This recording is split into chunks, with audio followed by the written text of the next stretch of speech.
Good morning children, welcome to all of you in the physics class.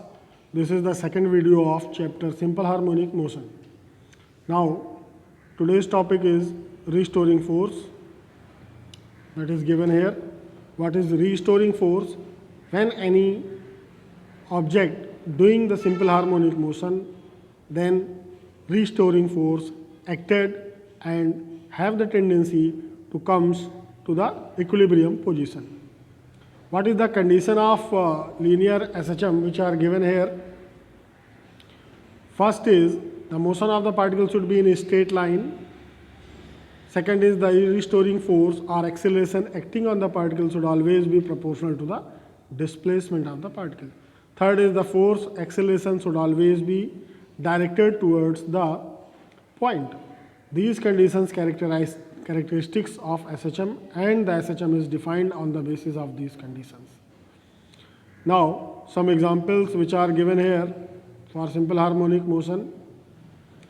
Vibration of a body attached to a spring in the horizontal plane, doing oscillations of a body attached to a spring in the vertical plane, and simple pendulum, all are the example of simple harmonic motion. Now go further. The new topic is simple pendulum. If a heavy point mass is suspended by a weightless, inextensible and perfectly flexible string from a rigid support, then this arrangement is called simple pendulum. So this is shown in the diagram here, where the simple pendulum have the length L, make the angle theta from the vertical, and have the tension force, that is T dash, and at the point A the weight components divided into two parts, mg sin theta and mg cos theta.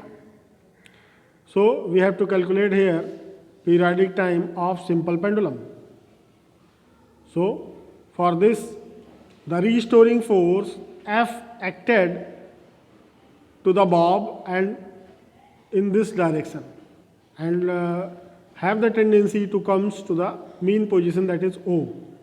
So the value of F is equal to minus mg sin theta, where sin theta is equal to x upon L by using trigonometry.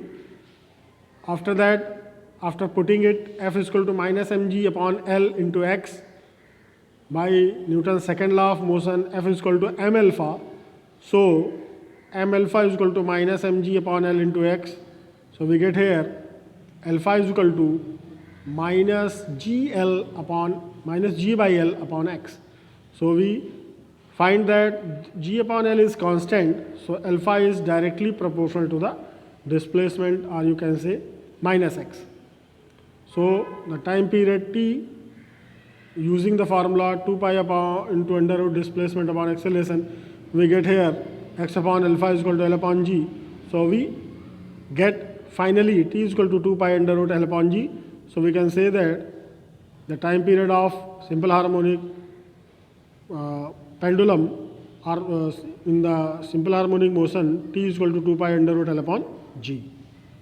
So you can say that time period of simple pendulum is directly proportional to the under root L and inversely proportional to the gravitational acceleration.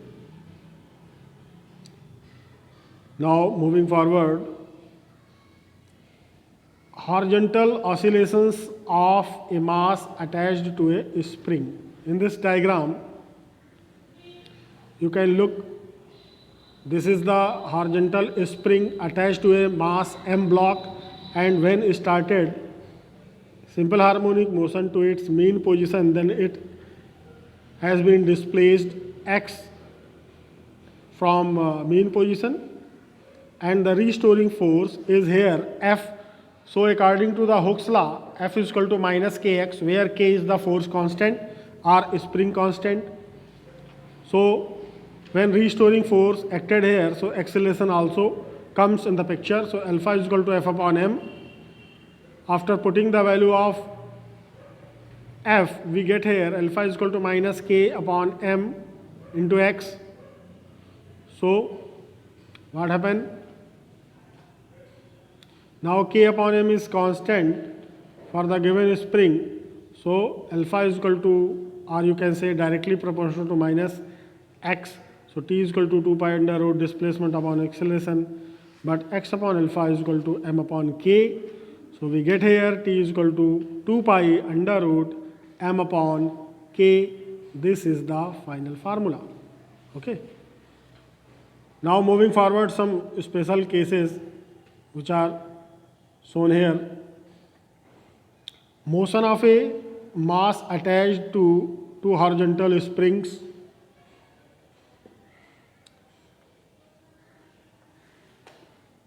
In this picture, this is the spring pattern where two springs are used of different material and have the force constant K1 and K2 and attached to a block that have the mass m. So it finally displaced x1 and x2 separately. So final displacement, that is x, is equal to x1 plus x2. So the restoring force F is equal to minus k1 x1 and also equal to minus k2 x2. So the value of x1 and x2 can be calculated here. After putting it in the above equation, x is equal to x1 plus x2. So we get here minus f common, 1 upon k1 plus 1 upon k2 in the bracket. So after calculating, we get here f is equal to minus k1 k2 upon k1 plus k2 into x. This can be also write in the one format or one constant format. Then we use here f is equal to minus kx, where the value of k is equal to k1 k2 upon k1 plus k2, and it is called effective force constant of the combination. Hence the time period t is equal to 2 pi under root m upon k becomes t is equal to 2 pi under root m k1 plus k2 upon k1 k2. Okay. Now if the case is different, when you use two different spring but attached to the two rigid ends like that, then the condition becomes little bit change and the restoring force is F1 and F2. In the earlier case it is only one, but here two restoring force comes in the picture. F1 is equal to minus k1x and F2 is equal to minus k2x. So final total restoring force F is equal to F1 plus F2 and have the value after solving and putting it F is equal to minus kx. So we get the formula T is equal to 2 pi under root m upon k1 plus k2. Okay. Now moving forward, the vertical oscillation of a mass suspended by a spring. In this diagram, this is the L-length spring.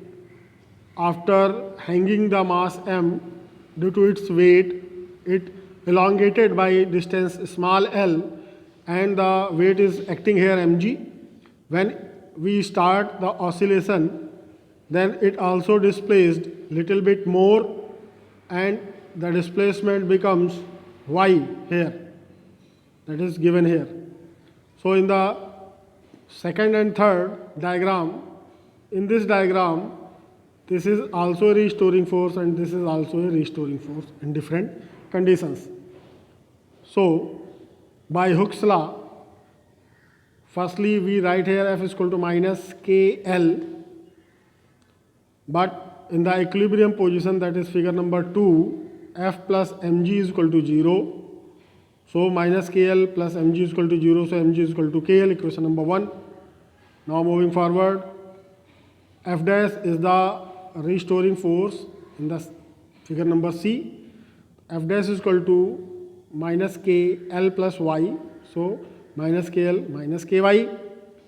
If the weight of the body is still mg, hence the restoring force acting on the body is f double dash becomes f dash plus mg.